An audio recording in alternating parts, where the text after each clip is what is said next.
Shabbat Shalom, good morning. I want to begin by reading the opening verses of this week's portion to you, in Hebrew and English. Vayedaber Adonai Elohim Moshe, Vayomer Elav Ani Adonai. Va'era el Avraham el Yitzhak ve'el Yaakov be'el Shaddai, Ushmi Adonai lo nadati lahem, V'gam hakimoti et briti otam, V'tet lahem et eretz Canaan, et eretz migorehem asher garu va. What does that mean in English? It means, God spoke to Moses and said to Moses, I am Adonai. I appeared to Abraham, to Isaac, and to Jacob as El Shaddai, but with my name Adonai, I did not make myself known to them. Moreover, I established my covenant with them to give them the land of Canaan, the land of their sojourning in which they sojourned. What does this mean? Well, for years, for centuries, for millennia, the rabbis of the commentaries have been grappling with exactly what does this mean and why does God have multiple names? And there are, of course, many possibilities. But this Shabbat, as we approach Shabbat, I'd like you to think about this one.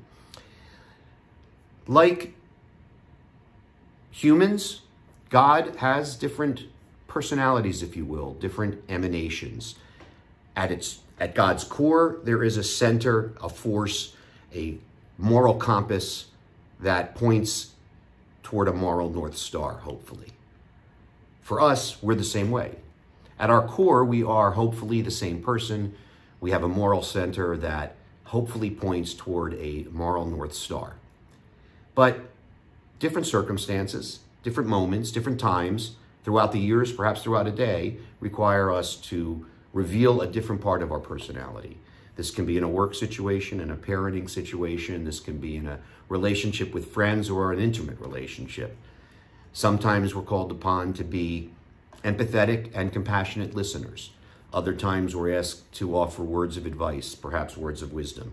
Sometimes circumstances require us to offer difficult words, to have crucial conversations, to have difficult conversations with people, to perhaps express some hurt or some trauma that has set upon a relationship that needs to be worked out. This doesn't mean we're necessarily a different person.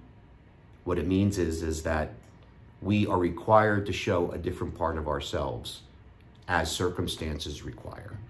And for people who really manage to succeed in relationships, and of course relationships are at the foundation of almost every bit of success we have, we need to know how to show the appropriate part of ourselves given the circumstance, just as God has done, just as God does in the Torah with Moses and with the children of Israel.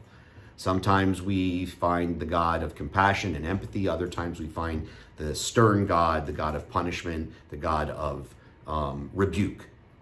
But be that as it may, at its core, at God's core, at our core, hopefully, there is something pointing us toward a North Star that defines our character, and that no matter what part of ourselves we need to reveal at a given moment, those with whom we are in relationship can understand that at our core we are a person of gravitas, a person worth getting to know, a person that brings light and life to other people. So I hope you'll take these words, I hope you'll take them into Shabbat, and you'll think about the way in which different circumstances require you to have a different part of your personality used and revealed.